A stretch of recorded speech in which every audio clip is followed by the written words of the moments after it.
Chapter 36. Kenna. I'm in the shower when I hear a knock at my front door. It startles me because it's more like an incessant pounding. Lady Diana wouldn't knock like that, and she's the only person who has ever been here other than Ledger. I've just rinsed the conditioner out of my hair, so I open the bathroom door and yell, "Hold on." I frantically try to dry myself and my hair with a towel as much as I can so I don't drip water all the way to my front door. I pull on a t-shirt and a pair of panties, and then grab my jeans and head to the door to check the peephole. When I see that it's Ledger, I unlock the door and then start pulling on the jeans as he makes his way inside. He seems jarred that I'm not fully dressed. He just stands there and stares at me until I get my jeans buttoned. I smile. "You ditched your parents?" He pulls me in for a kiss, but I'm caught off guard, because this kiss is more than just a kiss. There's so much behind the way his mouth presses against mine. It's like it's been weeks since he's seen me, but it's only been about 3 hours.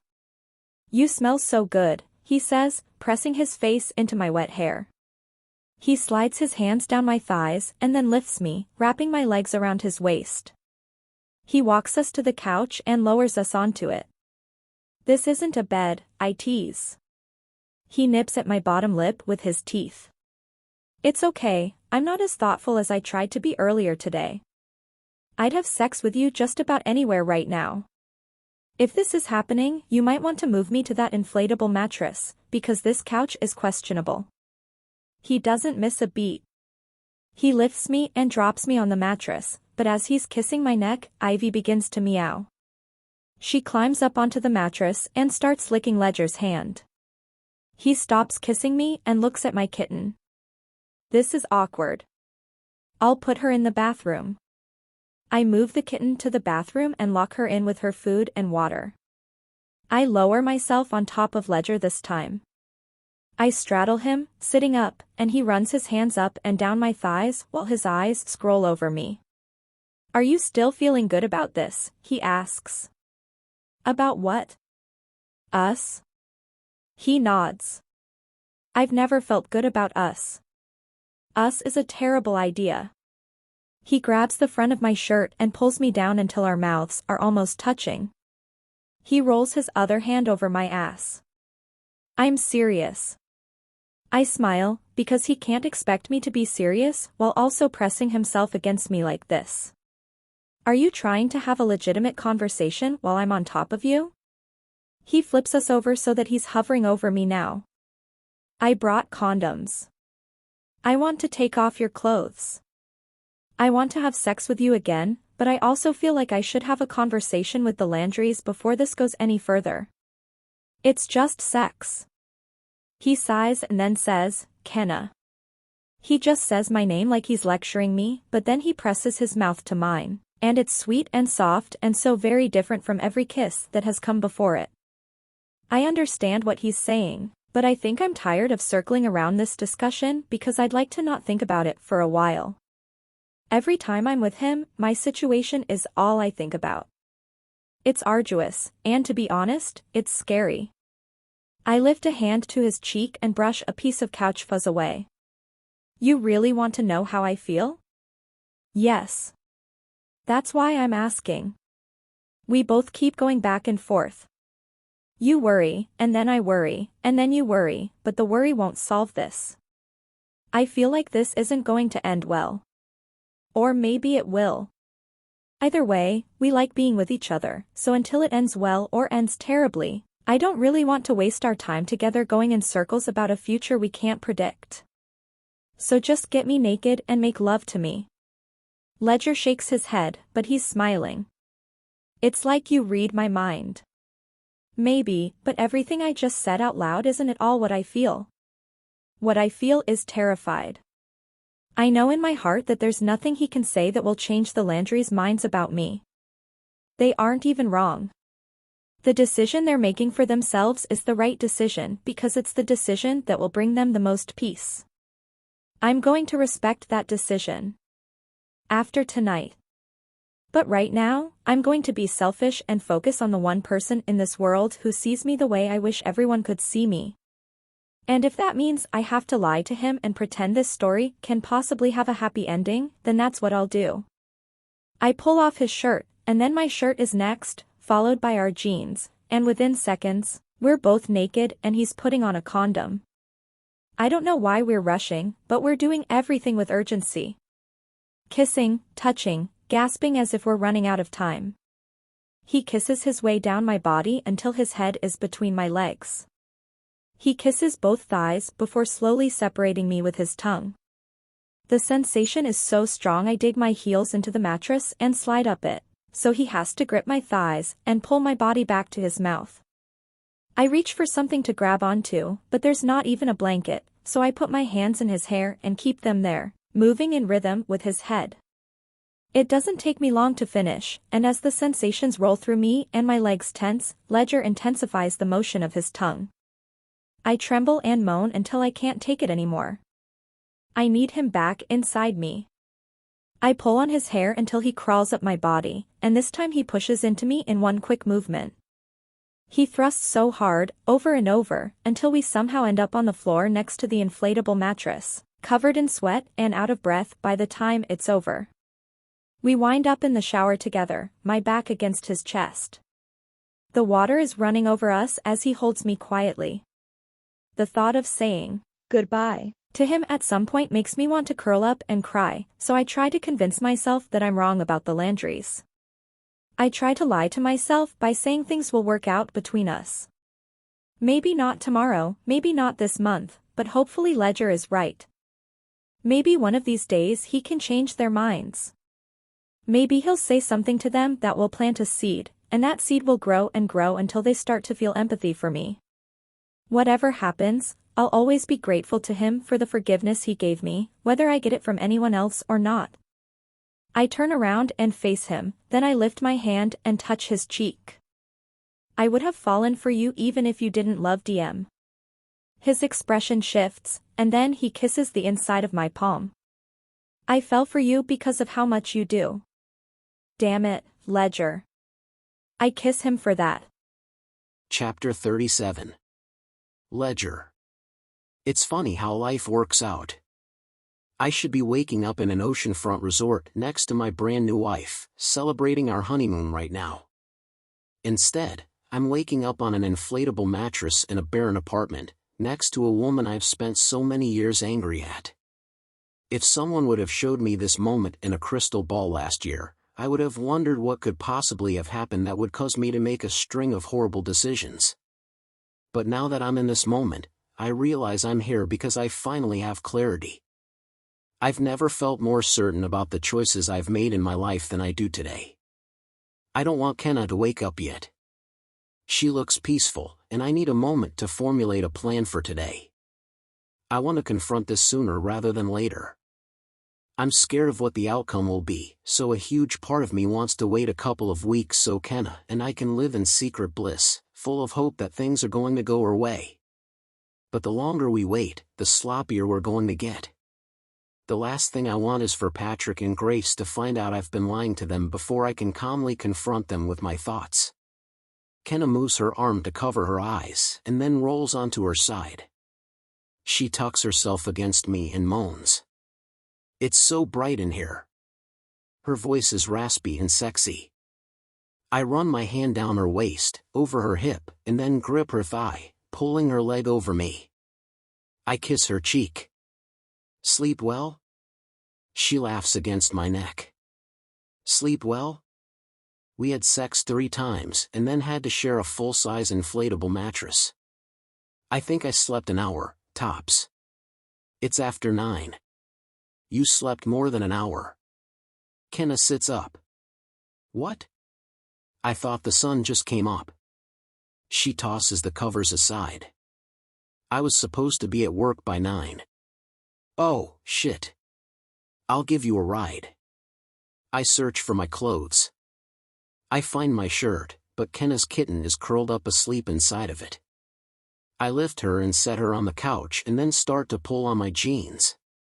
Kenna is in the bathroom brushing her teeth. The door is open, and she's completely naked, so I freeze in the middle of getting dressed because she's got a perfect ass. She sees me staring in the mirror and laughs, then kicks the bathroom door shut with her foot. Get dressed. I finish getting dressed, but then I join her in the bathroom because I want some of her toothpaste. She scoots aside as she's rinsing, and I start to squeeze some toothpaste on my finger, but she opens a drawer and pulls out a package that has a toothbrush in it. I bought a double pack. She hands me the extra toothbrush and then leaves the bathroom. We eventually meet at the front door. What time do you get off work? I pull her to me. She smells like fresh mint. 5. We kiss. Unless I get fired. We kiss some more. Ledger, I have to go, she mutters against my mouth. But we kiss again. We make it to the grocery store by 9:45. She's 45 minutes late, but by the time we stop saying goodbye, she's 50 minutes late. I'll be here at 5, I say as she goes to close her door. She smiles. Just because I put out now doesn't mean you have to be my chauffeur. I was your chauffeur before you put out. She closes the door but then comes around to my side of the truck. I already have my window down, and she leans in and gives me one final kiss. When she pulls back, she pauses for a moment. It looks like she wants to say something, but she doesn't. She just stares silently for a few seconds, like something is on the tip of her tongue, but then she backs away and runs into the store. I'm a mile from my house when I realize I've had a ridiculous smile on my face during the whole drive. I wipe it away, but it's the kind of smile that reappears with every thought I have about her. And all my thoughts this morning have been about her. My parents' RV is occupying the entire driveway, so I park in front of the house. Grace and Patrick are back already. He's out front watering his yard, and DM is sitting in their driveway with a bucket of chalk. I force the smile off my face. Not that a simple smile would give away everything that's happened in the last 24 hours, but Patrick knows me well enough that he might think my behavior is due to a girl. Then he'll ask questions. Then I'll have to lie to him even more than I have been. DM turns around when I close my truck door. Ledger, she looks both ways before meeting me in the middle of the street. I scoop her up and give her a big hug. Did you have fun at Grandma Nono's house? Yeah, we found a turtle, and Nono let me keep it. It's in my room in a glass thing. I want to see.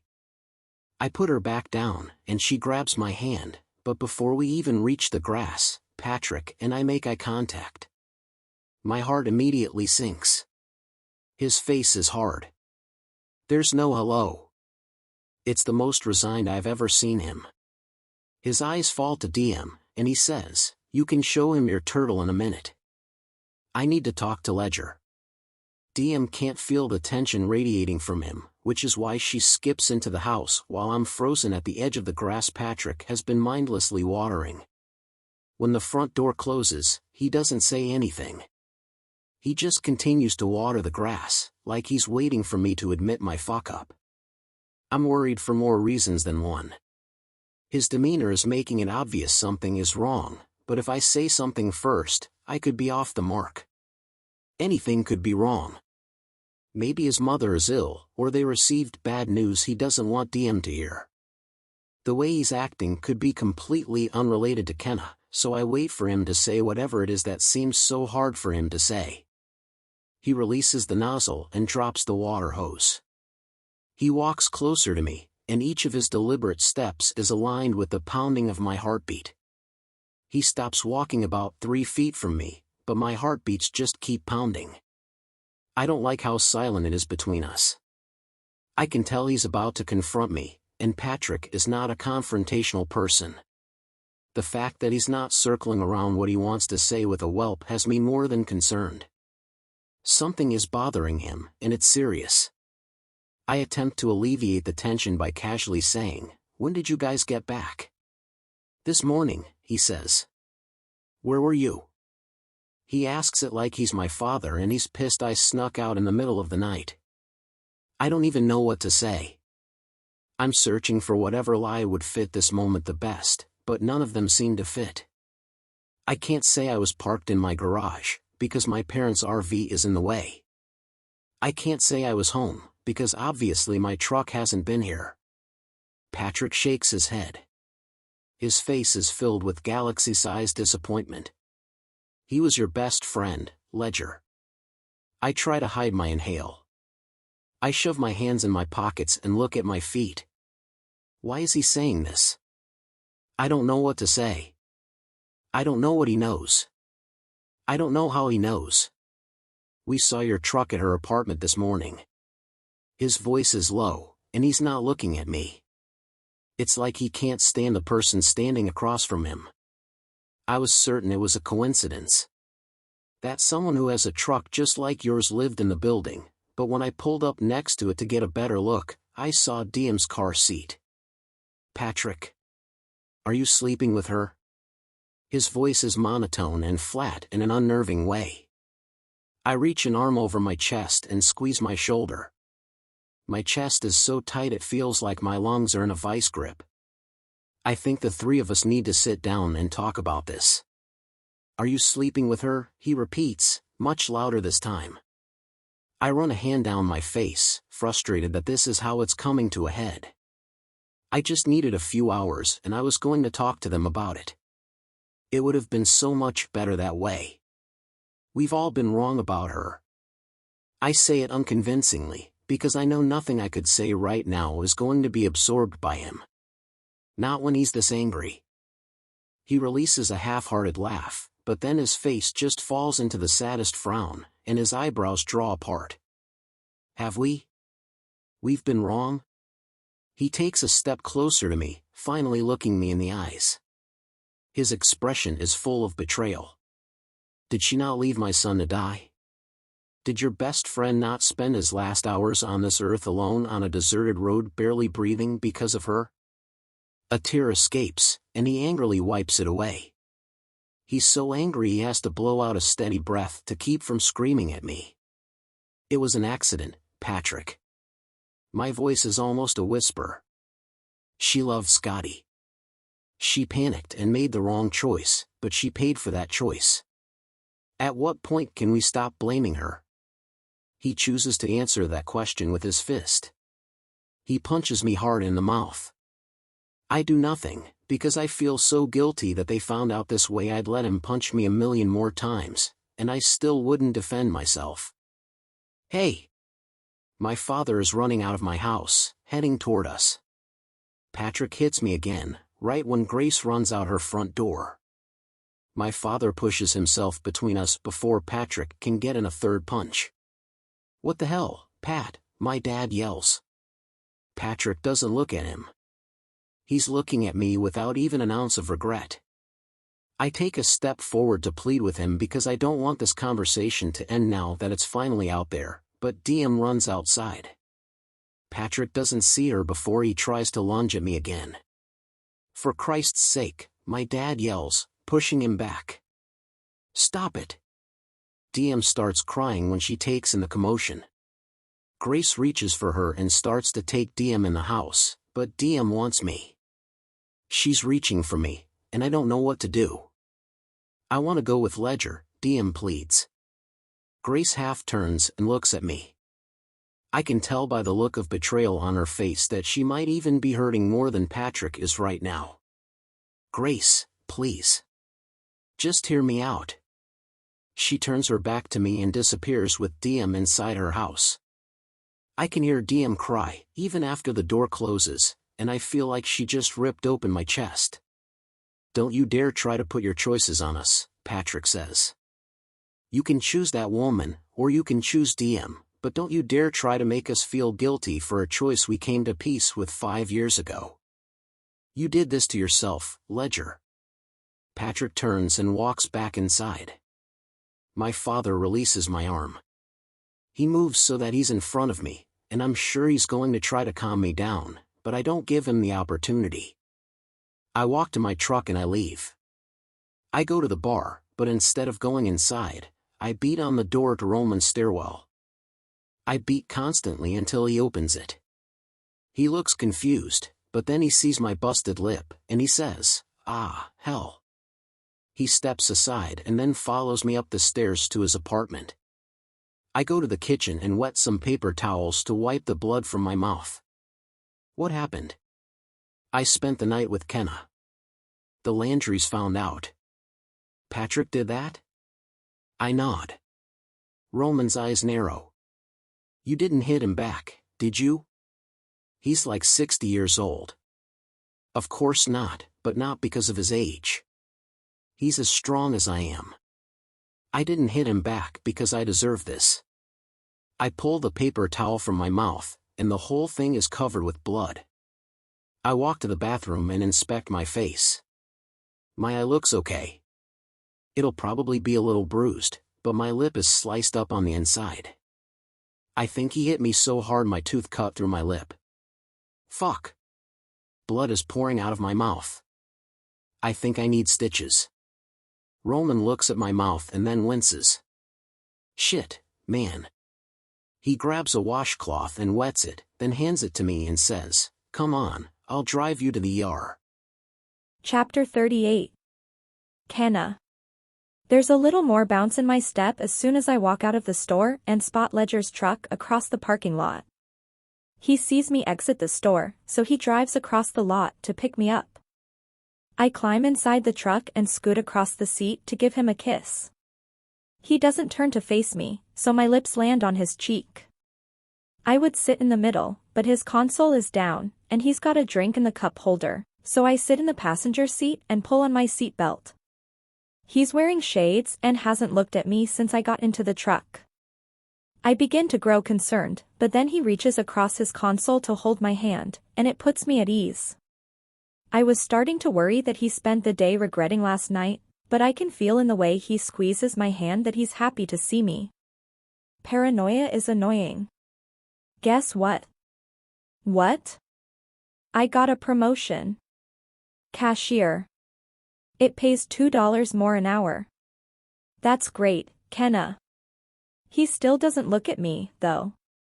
He releases my hand and leans an elbow on his door, resting his head against his left hand while he drives with his right. I stare at him for a little bit, wondering why he seems different. Quieter. My mouth is starting to run dry, so I say, "Can I have a sip of your drink?" Ledger takes it out of the cup holder and hands it to me. It's sweet tea. A couple of hours old. I take a drink and stare at him the whole time. I put the cup back in the holder. What's wrong? He shakes his head. Nothing. Did you talk to them? Did something happen? It's nothing, he says, his voice thick with the lie. I think he recognizes how unconvincing he sounds, because after a pause, he adds, "Let's just get to your place first." I sink into my seat when he says that. Anxiety rolls through me like a wave. I don't push him to tell me now because I'm scared to know what has him so stiff. I stare out my window the whole way to my apartment with a gut feeling that this will be the last time Ledger Ward gives me a ride home. He pulls into the parking spot and kills his engine. I unbuckle and exit the truck, but after I close my door, I realize he's still sitting there. He taps his steering wheel with his thumb, looking lost in thought. After several seconds, he finally opens his door and gets out. I walk around to meet him and get a better read on him, but I pause as soon as I'm face to face with him. Oh, my God. His lip is swollen. I rush up to him, just as he slides the sunglasses on top of his head. That's when I see the black eye. I'm scared to ask, so my voice is timid when I say, "What happened?" He closes the gap between us and wraps an arm around my shoulders, pulling me against him so that his chin is resting on top of my head. He just tucks me to him for a beat and then gives me a chaste kiss on the side of my head. Let's go inside. He slips his hand through mine and leads me up the stairs. Once we're inside my apartment, I barely have the door shut before I ask him again. What happened, Ledger? He leans against the counter and grabs my hand. He pulls me to him and smooths my hair back, looking down at me. They saw my truck here this morning. Any morsel of hope I left with this morning immediately dissipates. He hit you? Ledger nods, and I have to back away and compose myself because I feel nauseous. I want to cry, because how mad would Patrick have to be to hit someone? The way Scotty and Ledger have talked about him, he doesn't seem like the type to lose his temper easily. Which means, they hate me. They hate me so much the thought of Ledger and me together made a generally kind, calm man lose his mind on him. I was right. They're making him choose. The panic begins spreading from my chest to all the other parts of my body. I take a sip of water, and then I pick up Ivy, who has been meowing at my feet. I pet her. I try to find comfort in her presence. She's my only constant now, because this story is ending exactly how I predicted it. No plot twists at all. I came here with one goal, and that was to try to forge a relationship with the Landrys and with my daughter.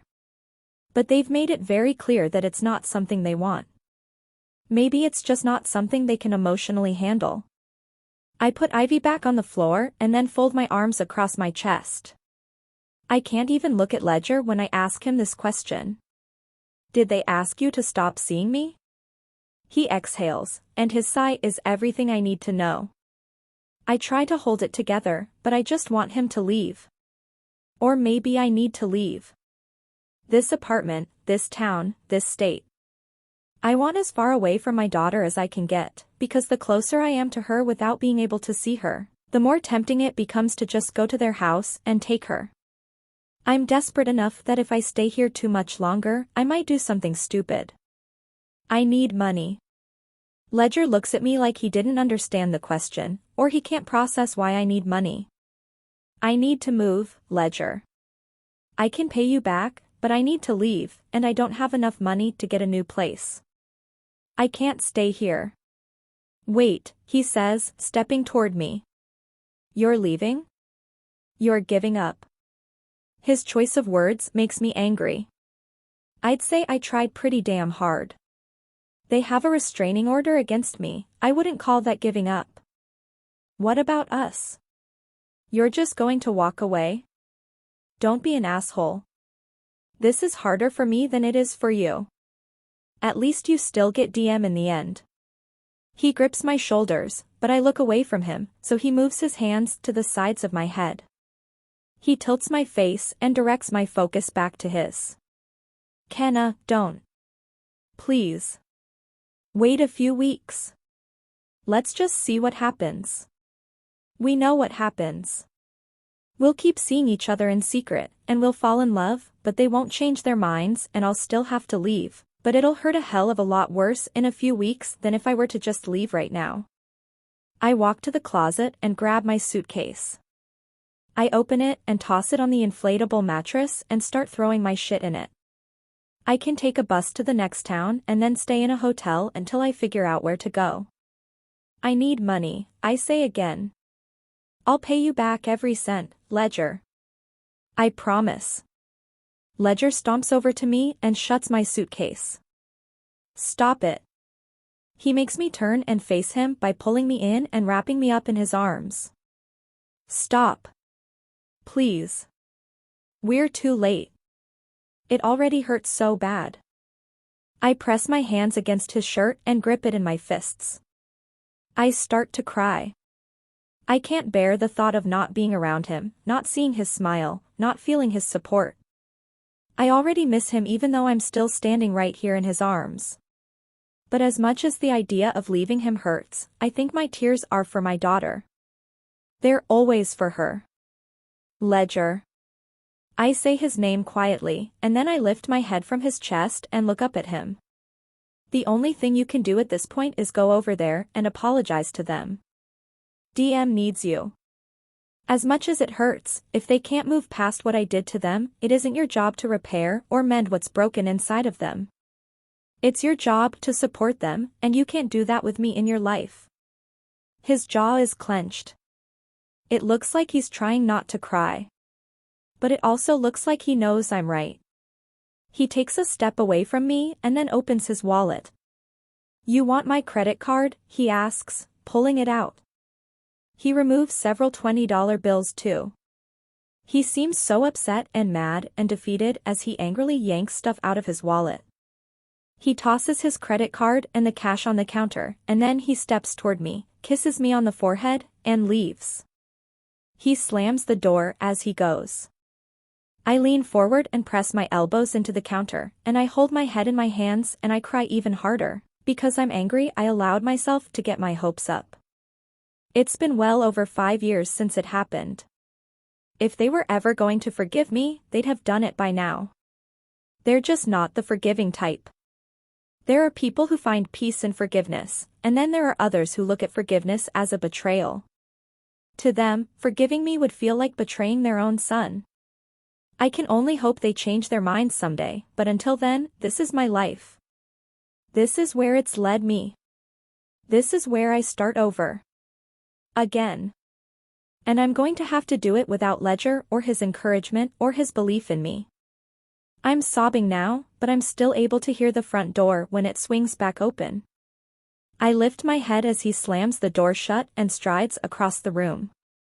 He lifts me, setting me down on the counter so that we're eye to eye, and then he kisses me with a sad desperation, as if it's the last kiss he'll ever give me. After breaking our kiss, he looks at me with determination when he says, "I am going to be the best person I can be for your daughter. I promise.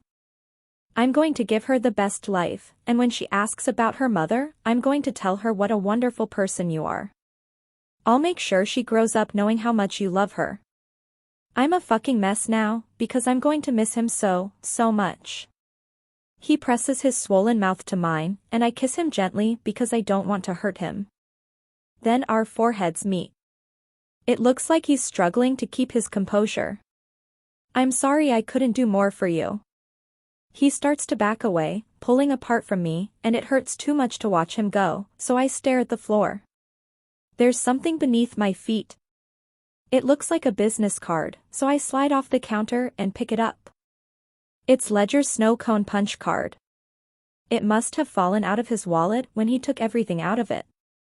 "Ledger, wait." I meet him at the door and hand him his card. "You need this," I say, sniffling back tears. "You're so close to a free snow cone." He laughs through his pain, taking the card from me. But then he winces and drops his forehead to mine. "I'm so angry at them, Kenna. This isn't fair." It isn't. But it isn't up to us. I kiss him one last time, and then I squeeze his hand and look at him pleadingly. "Don't hate them. Okay? They're giving my little girl a good life. Please don't hate them." He barely nods, but it's a nod.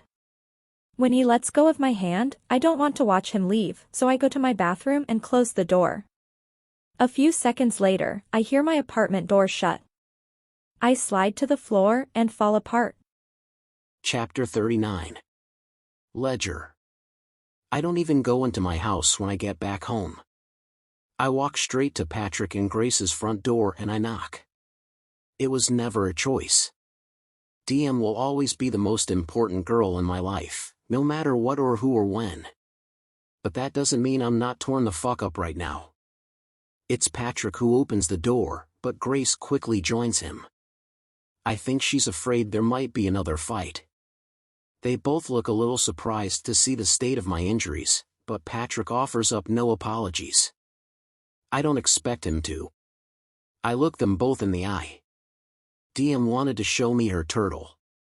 The sentence is so simple, but I'm saying so much. That sentence translates to, I chose DM. Let's go back to how things were before. Patrick eyes me for a moment, but then Grace steps aside and says, she's in her bedroom. It's forgiveness and acceptance, but it's not the forgiveness I really want from them. But I take it. DM is on her floor when I get to her doorway. The turtle is a foot away from her, and she's trying to coax it toward her with a green Lego. So, this is your turtle, huh? DM sits up and beams a smile. Yep. She picks him up, and we meet at her bed. I sit down and lean against the headboard. She crawls to the middle of the bed and hands me the turtle, then curls up at my side. I place him on my leg, and he starts to crawl toward my knee. Why did Nono hit you? She's looking at my lip when she asks this. Sometimes adults make bad decisions, D. I said something that hurt his feelings, and he got upset. It's not his fault. It was my fault. Are you mad at him? No. Is Nono still mad? More than likely. No, I want to change the subject. What's your turtle's name? DM picks him up and lays him on her lap. Ledger. I laugh. You're naming the turtle after me? Yes. Because I love you. She says that in the sweetest voice, and it makes my heart clench. I wish Kenna could be the recipient of DM's words right now. I kiss her on top of the head.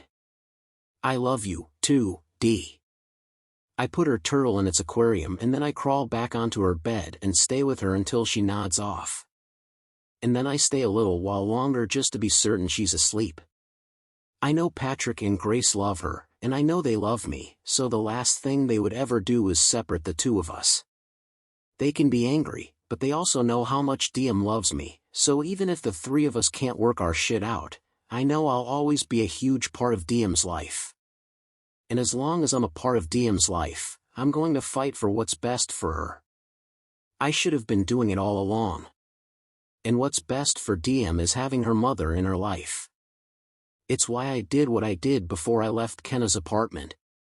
As soon as Kenna closed her bathroom door, I closed her apartment door and pretended to leave. Instead, I grabbed her phone. The password was an easy guess, DM's birthday. I opened her Google Docs and found the file with all the letters she's written to Scotty, and I forwarded the file to my email address before sneaking out. I stay in DM's bedroom and pull up Patrick and Grace's printer network on my phone. I open my email and find the letter Kenna read to me, and I skip over all the rest of the letters she's written Scotty. I've already violated her privacy enough by using her phone and forwarding these to myself. I don't plan to read any of the others unless she tells me I can someday. Tonight, I just need one of the letters. I hit print, and I close my eyes and listen for the sound of the printer to activate in Patrick's office across the hall. I wait until it finishes printing, and then I sneak out of DM's bed and wait a moment in her room to make sure I didn't wake her up. She's sound asleep, so I slip out of her room and into Patrick's office. I grab the letter off the printer and make sure all of it printed. Wish me luck, Scotty, I whisper. When I emerge from the hallway, they're both in the kitchen. Grace is looking at her phone, and Patrick is emptying the dishwasher. They both look up at the same time. I have something I need to say, and I really don't want to yell, but I will if I have to, so I think we should go outside because I don't want to wake up DM. Patrick closes the dishwasher. We don't really want to hear what you have to say, Ledger. He motions toward the door. You should go. I have a lot of empathy for them, but I'm afraid I've just met my limit. A wave of heat climbs up my neck, and I try to push down my anger, but it's so hard when I've given them so much. I recall the words Kenna said to me right before I left her. Please don't hate them. I've given my life to that little girl, I say. You owe this to me. I'm not leaving your property until we talk about this. I walk out the front door and wait in their yard. A minute passes. Maybe two. I take a seat on their front patio. They're either going to call the police or they're going to come outside or they're going to go to bed and ignore me. I'll wait here until one of those three things happens. It's several minutes before I hear the door open behind me. I stand up and spin around. Patrick walks out of the house just far enough to give Grace space in the doorway. Neither of them looks open to what I'm about to say, but I have to say it anyway. There will never be a good time for this conversation. There will never be a good time to take the side of the girl who ruined their lives. I feel like the words I'm about to say are the most important words that will ever come from me. I wish I were more prepared. Kenna deserves better than to have me and my plea be the only hope left between her and DM. I blow out an unsteady breath. Every decision I make is for DM. I ended my engagement with a woman I loved because I wasn't sure she would be good enough for that little girl. That should tell you that I would never put my own happiness before DM's. I know you both know that, and I also know you're just trying to protect yourselves from the pain Kenna's actions caused. But you're taking the worst moment of Kenna's life and you're making that moment who she is. That isn't fair. It isn't fair to Kenna. It isn't fair to DM. I'm starting to wonder if it's even fair to Scotty. I hold up the pages in my hand. She writes letters to him. To Scotty. She's been doing it for 5 years. This is the only one I've read, but it was enough to change my entire opinion of her. I pause, and then backtrack on my words.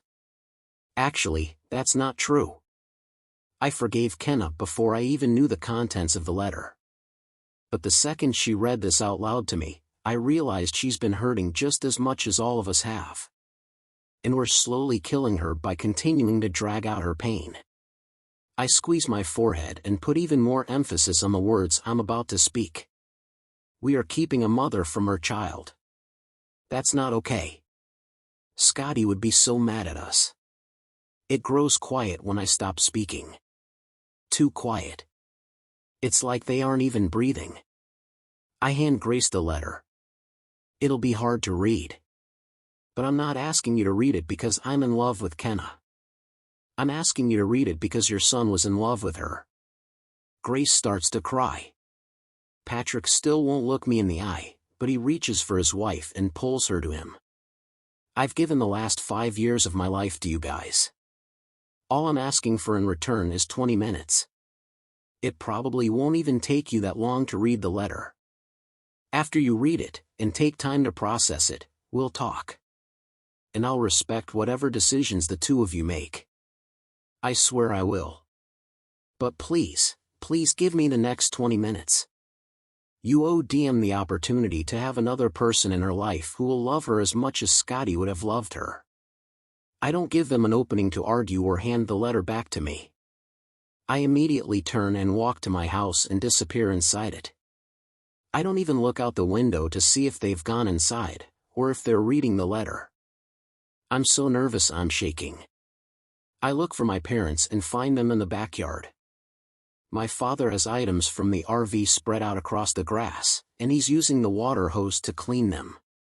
My mother is sitting in the patio love seat reading a book. I take a seat next to her.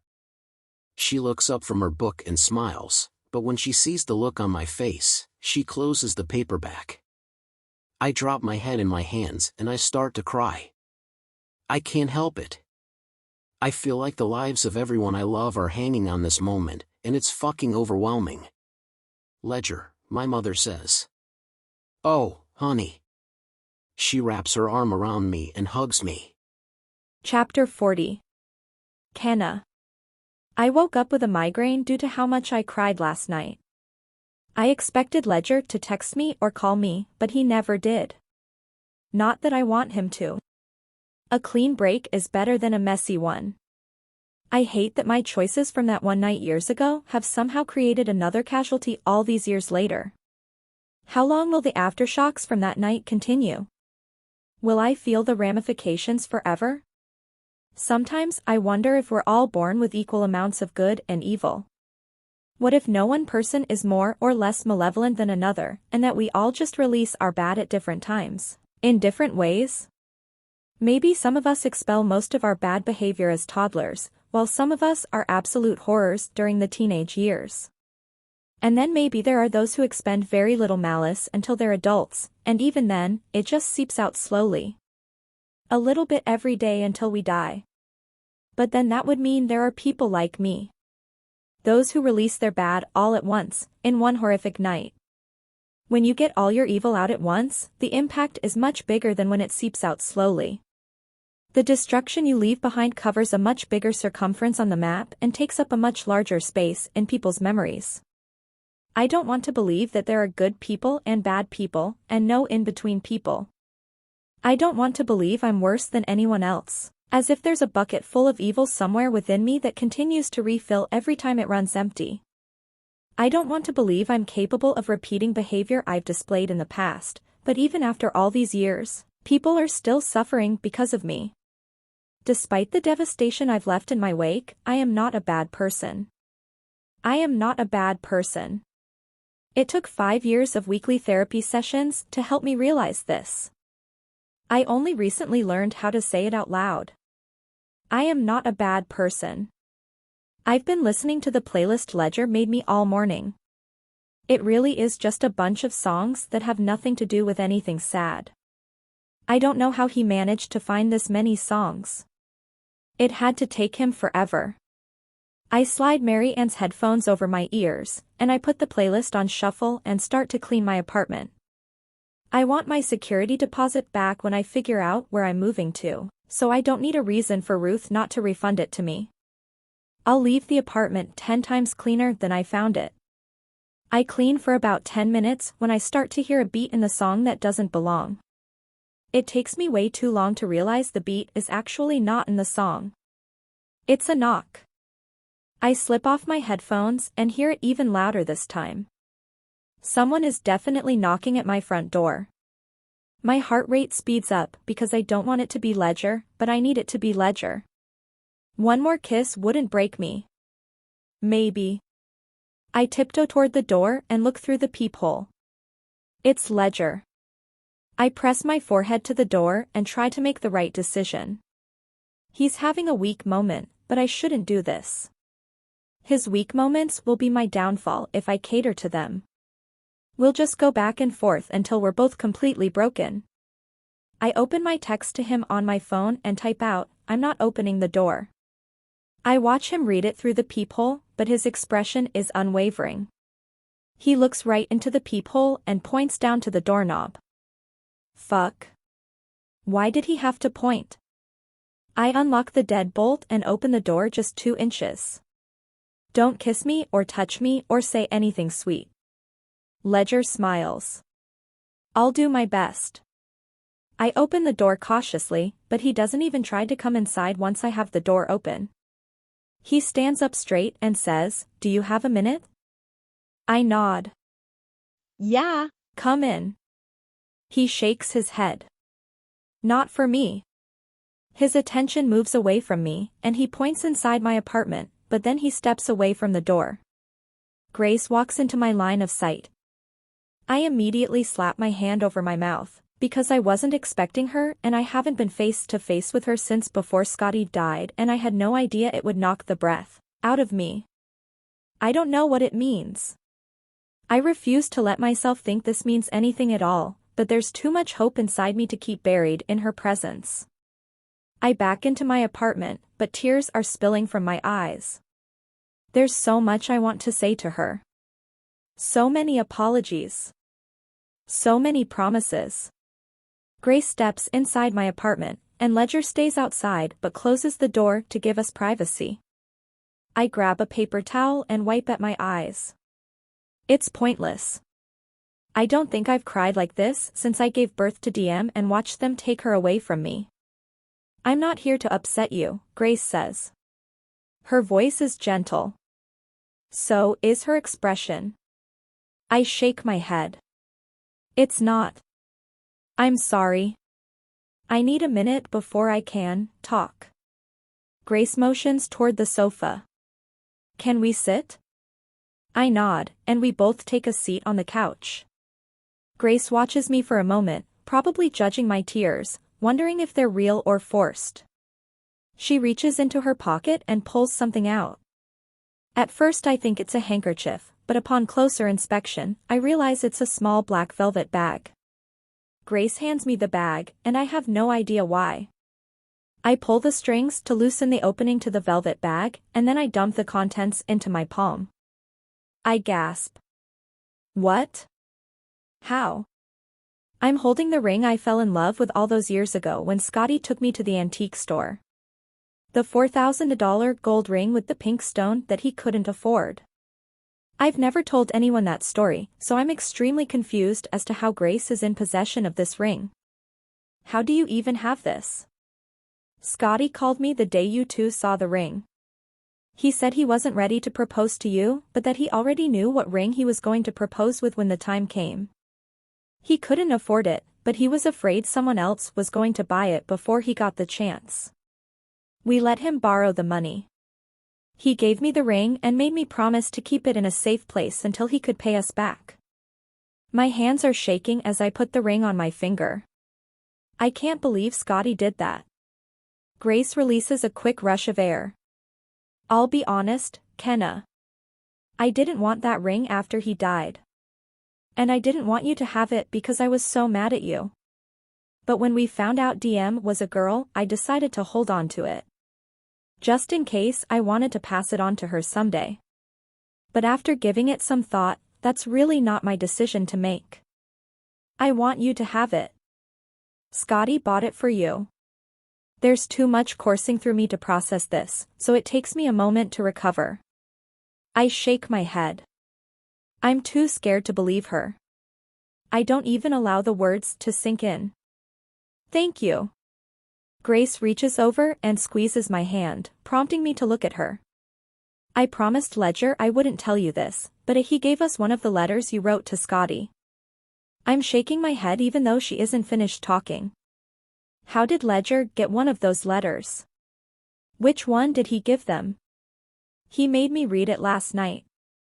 Her expression falls. After hearing your version of events, I was even more devastated and angry than I was before I read it.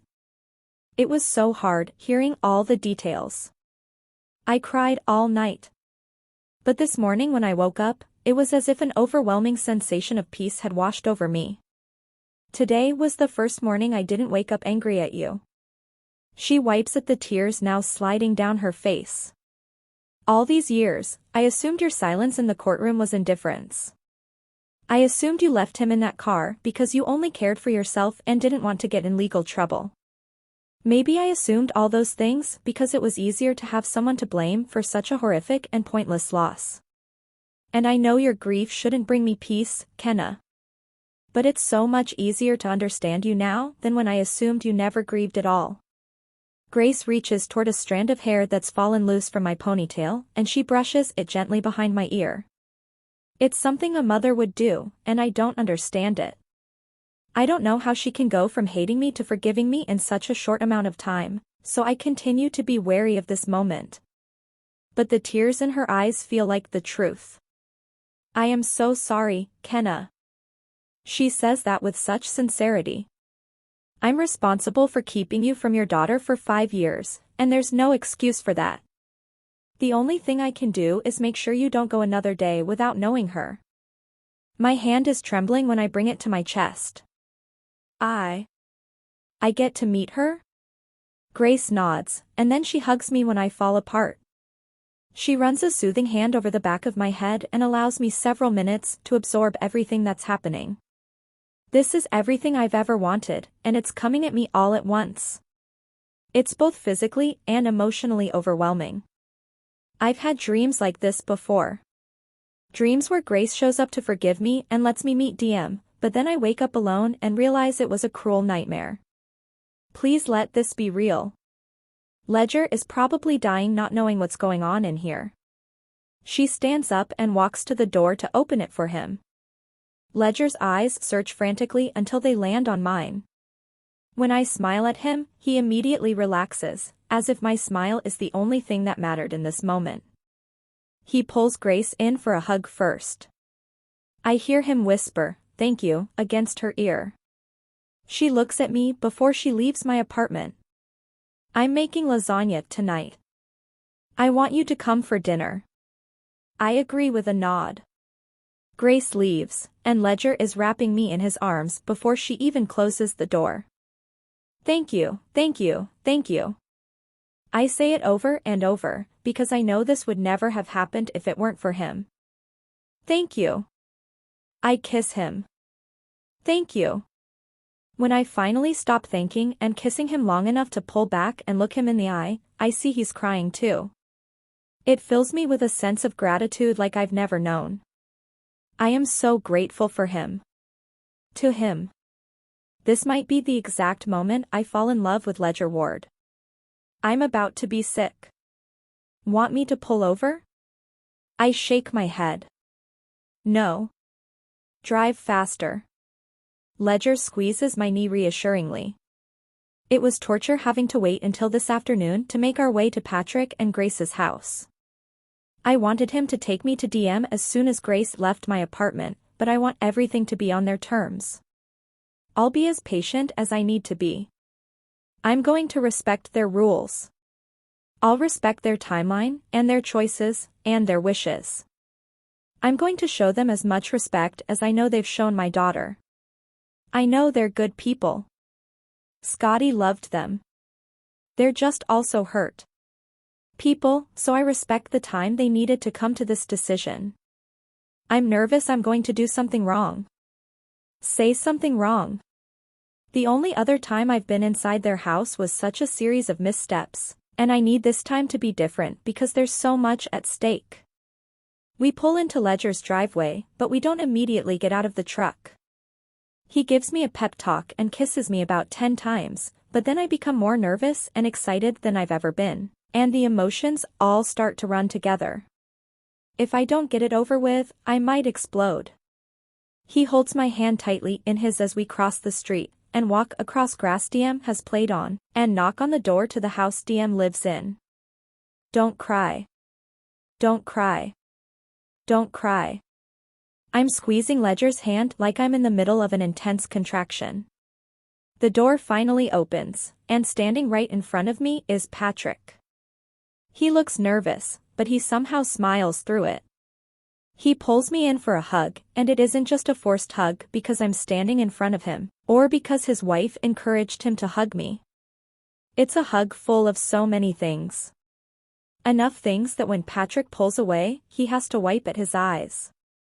DM is out back with her turtle, he says, motioning down the hallway.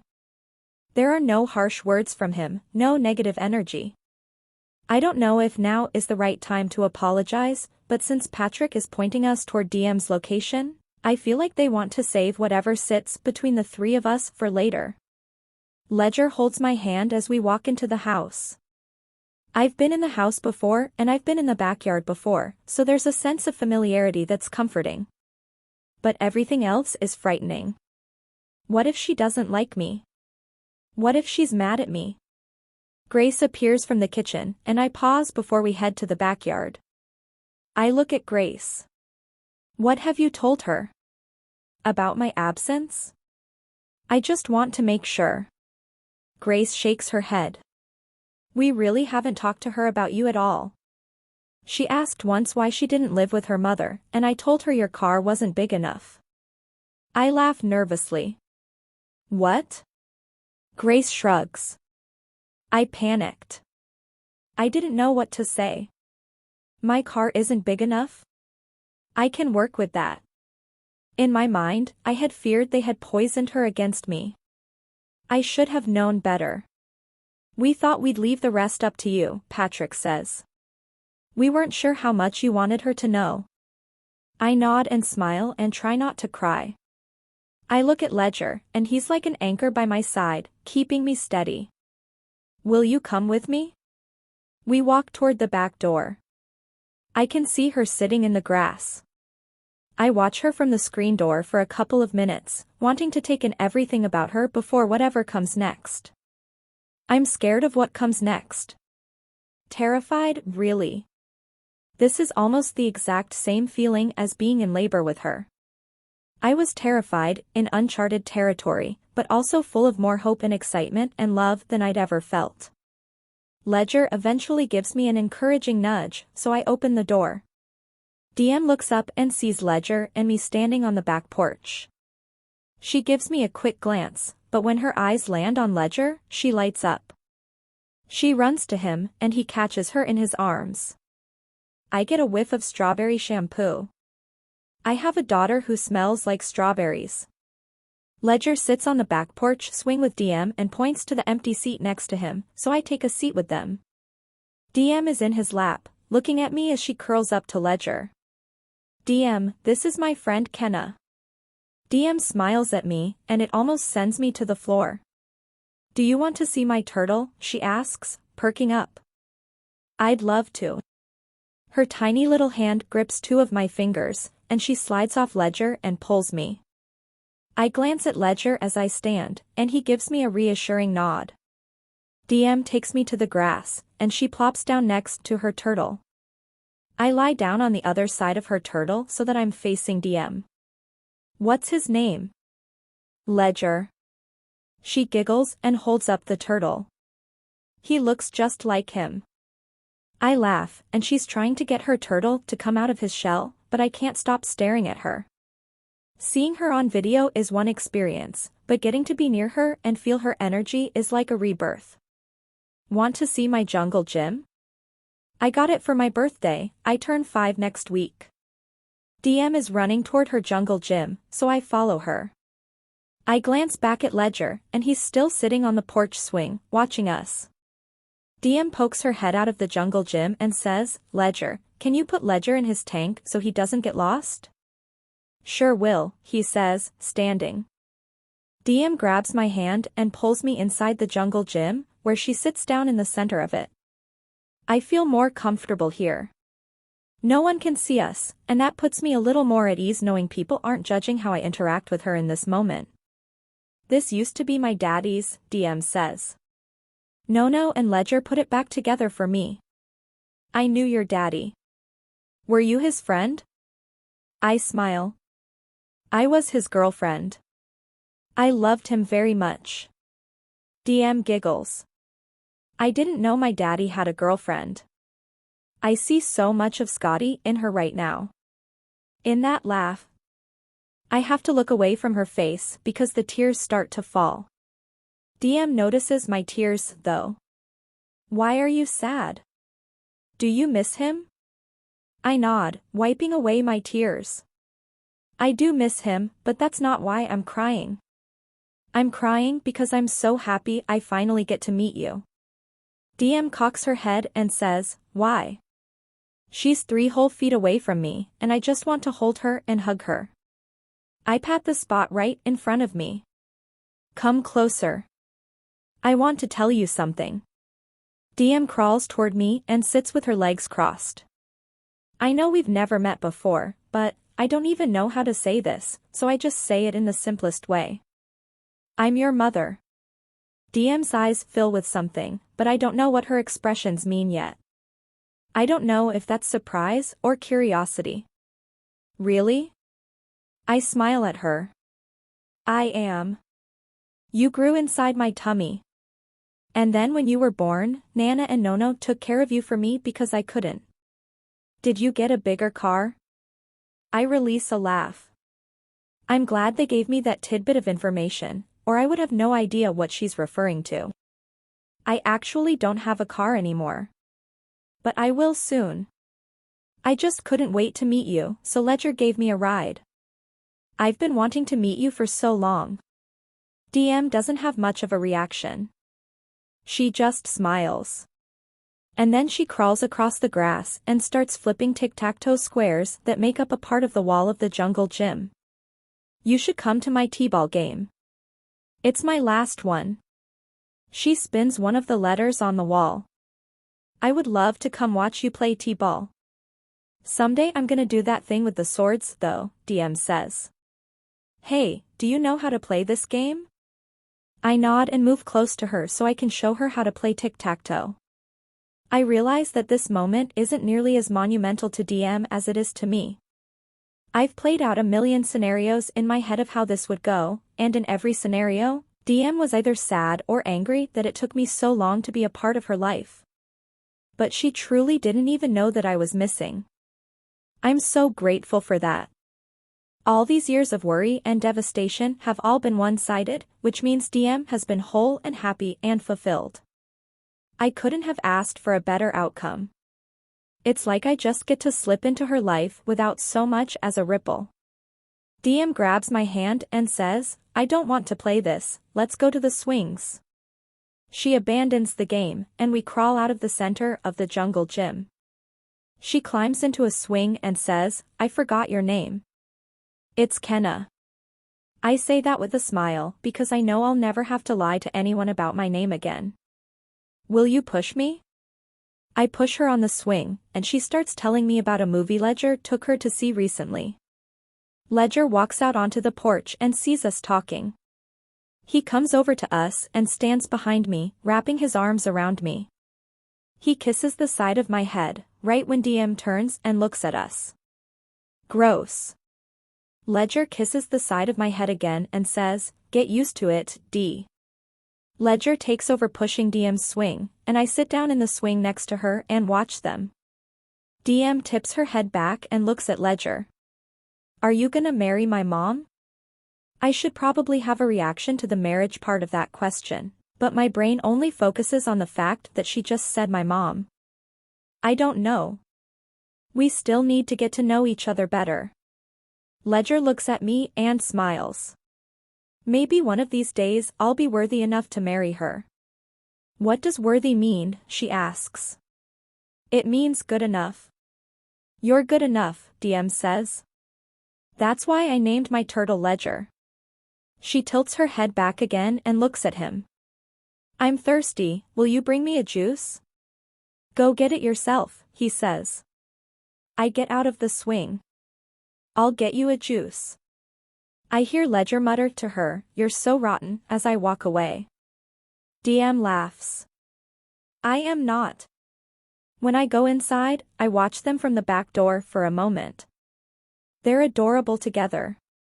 She's adorable. I'm scared I'm about to wake up and realize none of this actually happened, but I know it's happening. And I know I'll eventually embrace that I deserve this. Maybe after I finally have a real conversation with the Landrys. I walk into the kitchen to find Grace cooking. "She wants some juice," I say as I enter. Grace's hands are full of chopped tomatoes, and she drops them into a salad. "It's in the fridge." I grab a juice and observe Grace as she prepares dinner. I want to be more helpful and interactive with her than I was the first time Scotty brought me to this house. "How can I help?" Grace smiles at me. "You don't have to. Go spend time with your daughter." I start to walk out of the kitchen, but my steps feel so heavy. I have so much I want to say to Grace that I didn't have the chance to say to her earlier today at my apartment. I turn around, and I'm sorry is on the tip of my tongue, but I feel like if I open my mouth, I'll cry. My eyes meet Grace's, and she can see the agony in my expression. "Grace," my voice is a whisper. She immediately walks over to me and pulls me in for a hug. It's an amazing hug. A forgiving hug. "Hey," she says, soothingly. "Hey, listen to me." She pulls back, and we're about the same height, so we're eye to eye when she takes the juice from me and sets it aside. Then she squeezes both of my hands reassuringly. "We go forward," she says. That's it. It's that simple. I forgive you and you forgive me, and we go forward together and give that little girl the best life we can give her. Okay? I nod, because I can do that. I forgive them. I've always forgiven them.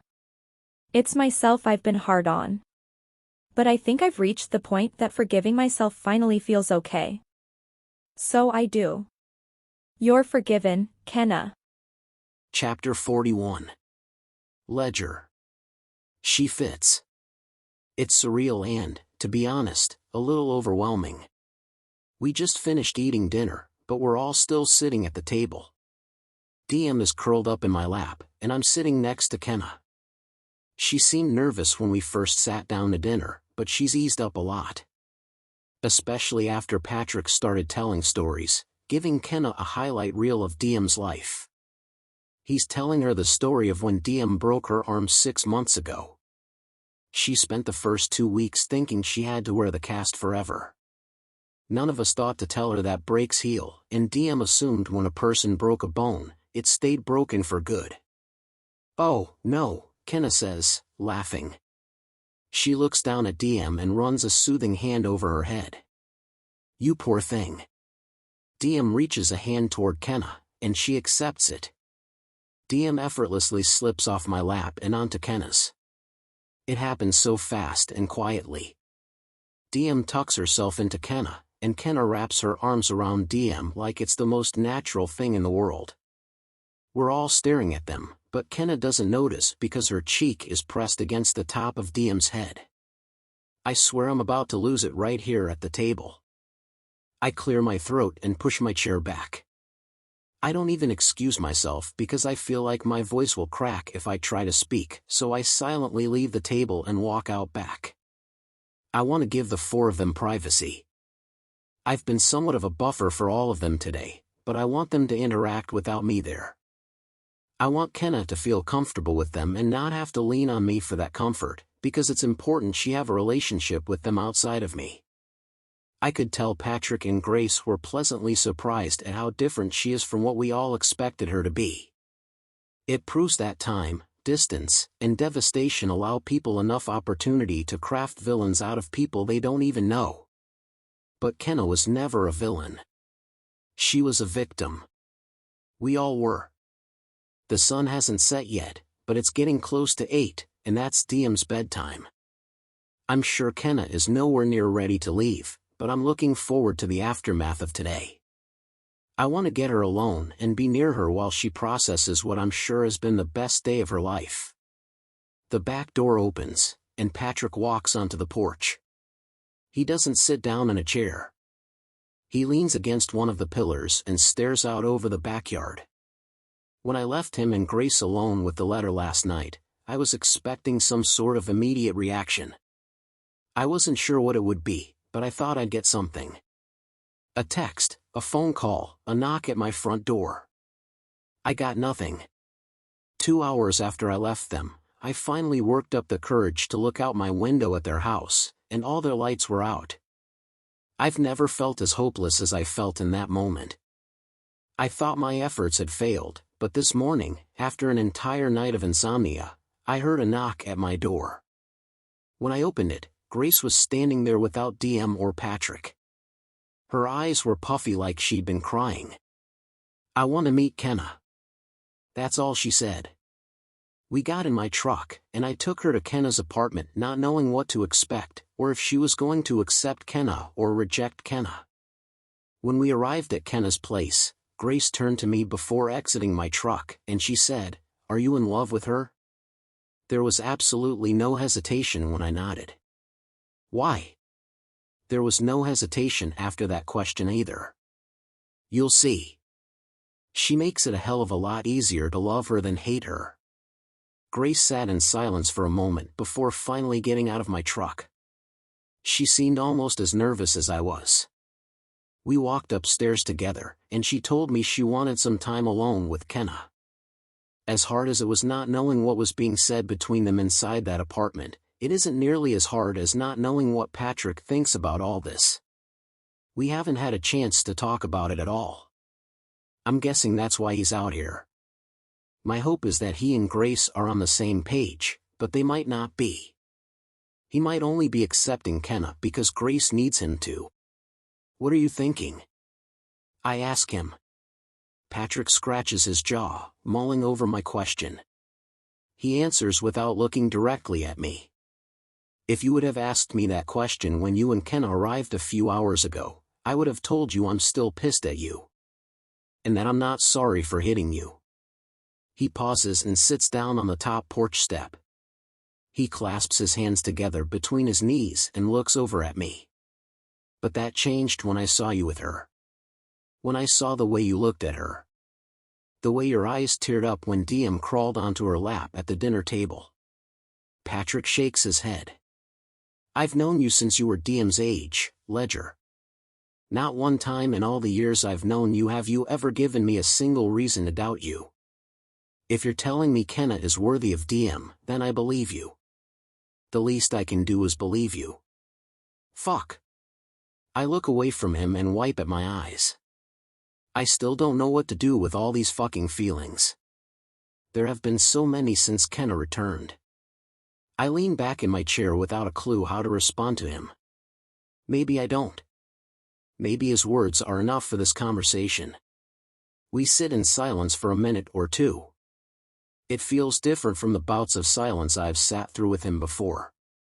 This time, the quiet is comfortable and peaceful and not at all sad.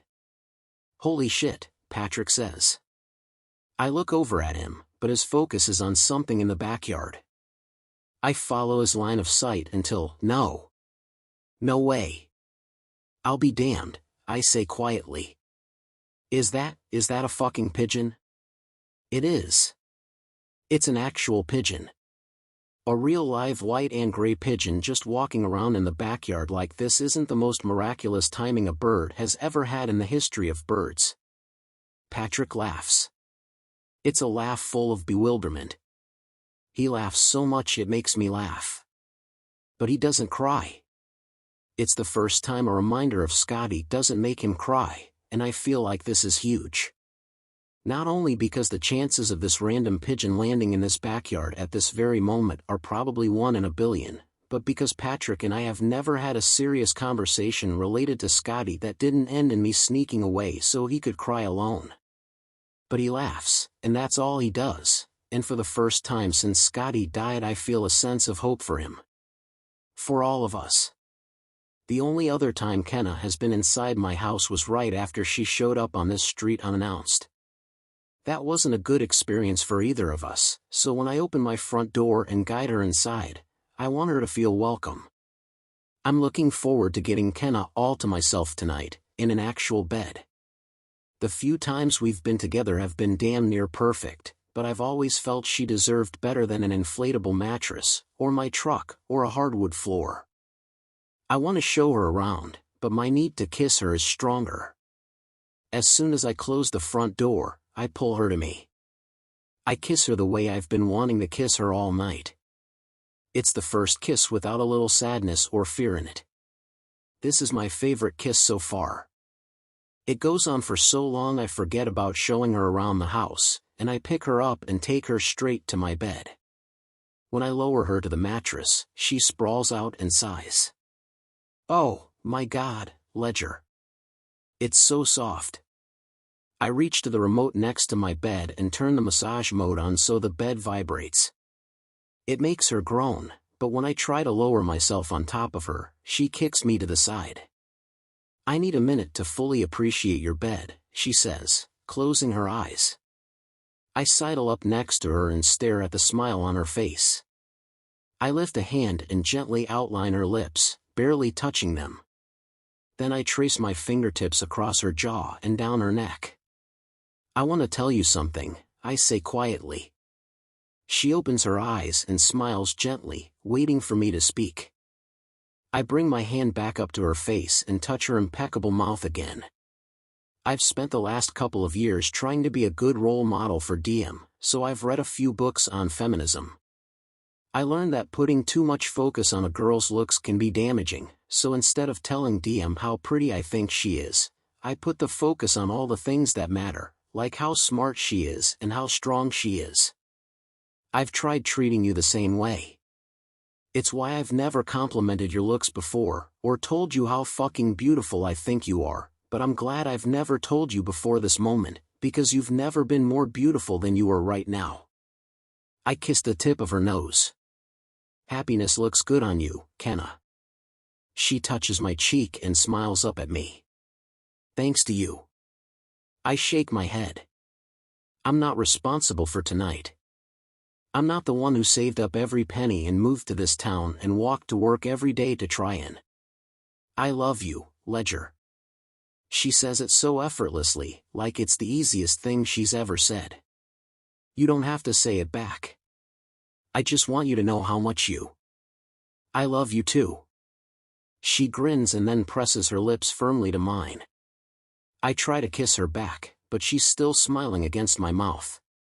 As much as I want to take off her clothes and whisper "I love you" repeatedly against her skin, I'd much rather just hold her for a while and give us both time to process everything that happened today. So much happened today. And there's still so much left. "I'm not moving," I say. "What do you mean?" "I'm not selling this house. I'm going to sell the new one. I want to stay here." "When did you decide that?" "Just now. My people are here. This is my home. Maybe I'm crazy, considering how many hours I've put into building that house, but Roman put those hours in too. Maybe I'll sell it to Roman for the cost of materials. It's the least I can do. After all, Roman might have been the catalyst for how today turned out. Had he not forced me to go back and check on Kenna that night, I'm not sure any of us could have gotten to this point. Kenna is done talking, apparently. She kisses me, and she doesn't stop until an hour later when we're exhausted and sweaty and satiated and wrapped in each other's arms. I stare at her until she falls asleep, and then I stare up at the ceiling because I can't fall asleep. I can't stop thinking about that fucking pigeon. What are the chances Scotty had no connection to that? What are the chances he did? It could have just been a coincidence, but it also could have been a sign. A message from wherever he is. Maybe it doesn't matter whether something is a coincidence or a sign. Maybe the best way to cope with the loss of the people we love is to find them in as many places and things as we possibly can. And in the off chance that the people we lose are still somehow able to hear us, maybe we should never stop talking to them. I'm going to be so good to your girls, Scotty. I promise. Chapter 42. Kenna. I unbuckle DM from her booster seat and help her out of Ledger's truck. I already have the cross in my hand, so I grab the hammer from the floorboard. You sure you don't want me to help? Ledger asks. I smile at him reassuringly and shake my head. This is something I want to do with DM. I lead her to the edge of the road where I first found the cross, and I kick around in the grass and dirt with the toe of my sneaker until I find the hole the cross was in.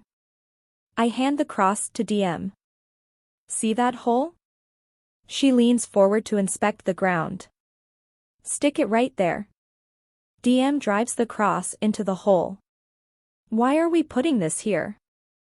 I push down on the cross, making sure it's stable. Because it'll make your Nana happy to know it's here, in case she ever drives by. Will it make my daddy happy? I kneel down next to DM. I've missed so much of her life, which is why I want every minute we spend together to be authentic. I'm always as truthful as I can be with her. No. Probably not. Your daddy thought memorials were silly. But your Nana doesn't, and sometimes we do things for people we love, even though we wouldn't choose to do those things for ourselves. DM reaches for the hammer. Can I do it? I hand her the hammer, and she hits the cross a few times. It doesn't do much, so when she hands the hammer back to me, I hit it 3 times until it's secured into the ground. I wrap my arms around DM and we stare at the cross. Is there anything you want to say to your daddy? DM thinks about it for a moment and then says, what do I say? Do I make a wish? I laugh. You can try, but he's not a genie or Santa Claus. I wish for a baby sister or a baby brother. Don't you dare grant her wish yet, Scotty. I've known Ledger for all of 5 months. I pick up DM and walk her back to the truck. It takes more than a wish to make a sibling. I know. We have to buy an egg from Walmart. That's how babies grow. I buckle her into the booster seat. Not exactly. Babies grow in their mother's tummies. Remember how I told you that you grew in my tummy? Oh, yeah. Then can you grow another baby? I stare at DM, not sure how to answer that. How about we just get another cat? Ivy needs a friend. DM throws her hands in the air, excited. Yes. Another kitten. I kiss her on the head and shut her door. Ledger is side-eyeing me when I open the passenger door. He points to the middle of the seat, so I scoot all the way over and buckle in. He grabs my hand and threads our fingers together. He's looking at me with a glimmer in his eye, as if the idea of giving DM a sibling excites him. Ledger kisses me, and then he starts to drive. For the first time in a long, long time, I want to listen to the radio. I want to hear any song, even the sad ones. I lean forward and turn on the radio. It's the first time we've listened to anything in this truck other than the safe playlist Ledger made me. He glances at me when he realizes what I've done. I just smile at him and lean against his shoulder. Music still makes me think of Scotty, but thinking of Scotty no longer makes me sad. Now that I've forgiven myself, the reminders of him only make me smile. Epilogue. Dear Scotty. I'm sorry I hardly write to you anymore. I used to write to you because I was lonely, so I guess it's a good thing the letters are few and far between now. I still miss you. I'll always miss you. But I'm convinced that the holes you left behind are only holes felt by us. Wherever you are, you're complete. That's what matters. DM is growing so fast.